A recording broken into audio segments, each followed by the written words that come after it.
Welcome back to the channel, where we break down the science that powers our future. Today, we are diving into a breakthrough so massive it feels like magic. China just held fusion plasma aloft for over 17 minutes straight. That isn't just a new record. It is the first real step toward a clean energy source that can actually power cities without burning fossil fuels or creating radioactive waste. If you thought nuclear fusion was stuck in the lab forever, think again. This single experiment changes everything about how we see the artificial sun. And honestly, I think you are going to be blown away by what it means for your electricity bill in a decade. Let's jump right into the physics of the impossible. Let's talk about the East Tokamak in Hefei, China. This isn't some futuristic prototype sitting on a hill. This is a working machine that has been humming since 2006 and keeps getting better. On January 23rd, they didn't just tweak the knobs. They shattered history by maintaining a superheated plasma loop for 1,066 seconds. That is over 17 minutes of pure controlled fusion. To put that in perspective, previous records were sitting around 4 minutes or less. We are talking about an increase that is nearly threefold. The science here is incredibly delicate. Fusion requires heating hydrogen isotopes to temperatures hotter than the sun's surface, using powerful magnetic fields to keep them from touching the reactor walls and melting them down. In East, they managed this for a duration that allows the energy produced to actually outweigh the energy put in. It's not just about hitting a temperature. It's about holding that heat stable against the natural tendency of plasma to collapse or become turbulent. The engineers essentially kept the artificial sun perfectly still while we watched the clock tick by, proving that magnetic confinement is finally ready for industrial scale-up. This sustained loop means they aren't just making sparks anymore. They are generating a consistent flow of energy. So, what does 17 minutes actually buy us?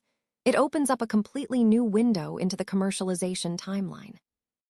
Fusion has been called the Holy Grail for decades because we needed proof that it could run continuously without constant manual intervention or frequent shutdowns. East proves that continuous operation is possible. The previous world record of 1,056 seconds from just yesterday shows how rapidly technology is iterating. They are pushing these limits every single day now. The implication is a massive shift in the nuclear landscape. Currently, commercial fusion reactors like ITER are years away from reaching full power output, and projects in the US and Europe have faced significant delays due to budget cuts and technical hurdles. China, however, with facilities like East, has been consistently proving that high-performance plasma is achievable over long periods. This suggests a faster path to private fusion energy companies becoming viable competitors to solar and wind.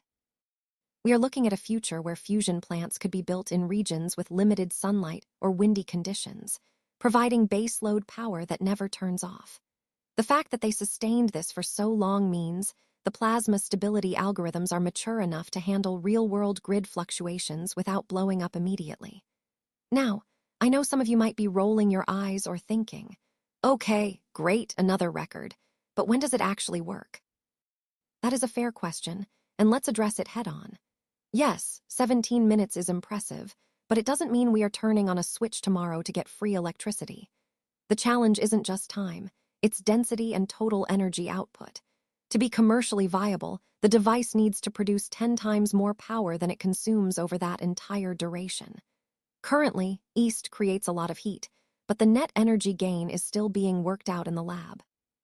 Some critics argue that these records are isolated events that don't translate to long-term reliability. They point out that tokamaks can be incredibly expensive to maintain and require superconducting magnets that need extreme cooling systems, which consume significant electricity themselves. This is a valid concern, but it's not an excuse to call the dream dead. The data from East shows that as we push these limits, the efficiency of the magnetic confinement improves with every iteration. We are seeing a trend where the difficulty curve flattens out. While we still need to solve the tritium breeding problem and figure out how to connect this plasma core directly to a power grid without massive conversion losses, the fact that they can hold the fire for so long proves that the fundamental physics are sound. It's like building a car engine.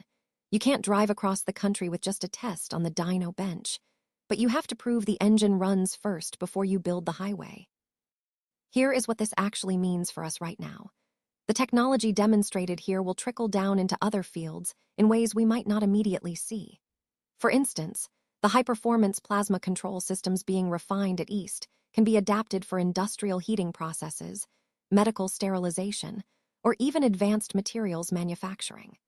But more importantly, it gives investors and governments confidence to pour billions into fusion research without fearing total failure. We are seeing a shift from, "Can we do this?" to "How fast can we build the next generation?" The next phase involves scaling up the East design to accommodate larger plasmas with higher confinement qualities. If we can keep that plasma stable for an hour or two while generating gigawatts of power, we cross the threshold into reality. The timeline might look like this: 10 years for a demonstration plant producing net energy, and another decade before commercial units start competing with coal and gas. But don't let the numbers scare you off. Every major leap in human history started as an impossible number that people couldn't believe was achievable until it was done. We are standing on the precipice of a new age where clean, limitless energy is finally within our grasp, and this 17-minute record is just the first step on the staircase to getting there. So, to wrap this up, China's East Tokamak has proven that sustained fusion plasma for over 17 minutes is not only possible, but rapidly becoming standard practice in high-energy physics labs. This breakthrough moves us closer than ever to a clean energy future that could solve our climate crisis forever. The road ahead still has challenges, including scaling up power output and grid integration, but the foundation is solid and the momentum is undeniable. If you enjoyed this deep dive into the science of the artificial sun, please hit that subscribe button so you never miss an update on these incredible developments. Drop a comment below telling me what your biggest fear or hope is regarding nuclear fusion. Thanks for watching, and I'll see you in the next video where we tackle another topic that changes everything.